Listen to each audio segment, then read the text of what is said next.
नमस्कार. नंदकिशोर एज्युकेशनल या यूट्यूब चॅनलमध्ये मी आपलं सहर्ष स्वागत करत आहे. आज पार्ट ऑफ स्पीच म्हणजेच शब्दांच्या जाती या भागाचा म्हणजे यातील 8वा प्रकार आपण पाहणार आहोत. तो आहे केवल प्रयोगी अव्यय, ज्याला द इंटरजेक्शन असं इंग्रजीमध्ये म्हटलं जातं.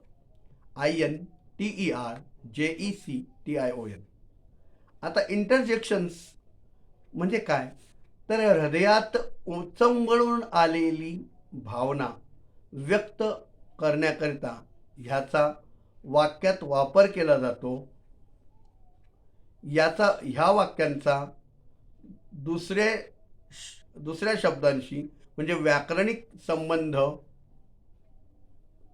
फारसा नसतो किंवा याचा व्याकरणिक फारसा संबंध नसतो. आता ह्याच्यामध्ये कोणते कोणते शब्द येतात, तर hello, what are you doing here, alas, he is dead, hurrah, we have won the match, hush, don't make a noise. हृदयातील तीव्र भावना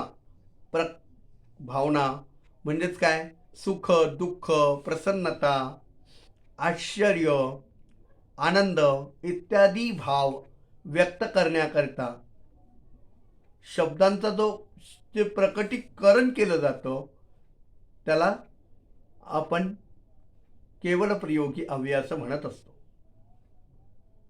आता याच्यामध्ये कोणते कोणते, इंग्रजीमध्ये पण असंच येतं, तर याच्यामध्ये hurrah, हुज्जा, alas, oh, aha, what, bravo, well done, aha, for a shame, good grace, farewell, fie fie, good heavens इत्यादी शब्दांचा याच्यामध्ये उल्लेख केला जातो इंग्रजीमध्ये. आणि hurrah, we have won the match. आता ह्याच्यामध्ये कसं असतं, याच्यामध्ये फार काय हे नसतं. आपल्या आश्चर्यादी भाव ज्या शब्दांनी व्यक्त होतात त्याला आपण केवल प्रयोगी अव्यय असं म्हणत असतो. आता हे केवल प्रयोगी अव्यय चालवायचे कसे, तर hurrah, we have won the match. आता हुर्रा हे काय, केवल प्रयोगी अव्यय आहे. Use hurrah, our team is विक्ट्रियस.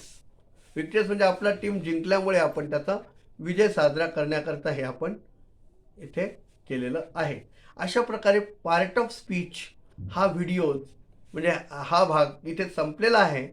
आता पुढच्या व्हिडिओजपासून one words use as a different part of speech म्हणजे एक शब्द वेगवेगळ्या पार्ट ऑफ स्पीचमध्ये कसा वापरला जातो याबद्दल आपण काही डिटेल्स व्हिडिओज ही सिरीज पुढे आपण चालू करणार आहोत.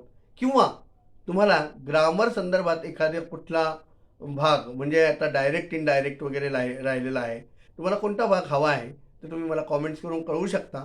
त्यावरती मी लवकरच चांगले व्हिडिओज आणण्याचा प्रयत्न करेन ग्रामरशी रिलेटेड. आणि थोडे मी आता कन्व्हर्सेशनल व्हिडिओज अपलोड करणार आहेत, जे की बोलताना माणसांनी कसं बोललं पाहिजे किंवा संभाषण दोघांमध्ये कसं होतं याची पण सिरीज मी लवकरच आपल्यासाठी आणणार आहे. पण त्यापूर्वी one words use as a different part of speech he series तुम्हाला हवी आहे का, हो हवी असल्यास हो, नको असल्यास नो असं लिहून मला कळवा. ज्यावरती जर जास्तीत जास्त कॉमेंट्स यस आल्या तर मी त्यावरती व्हिडिओज करेल. आता पार्ट ऑफ स्पीच इथे आजपासून ही सिरीज संपलेली आहे. भेटूया अशाच एका नवीन व्हिडिओमध्ये. तोपर्यंत खुश रहा, आनंदी रहा. धन्यवाद.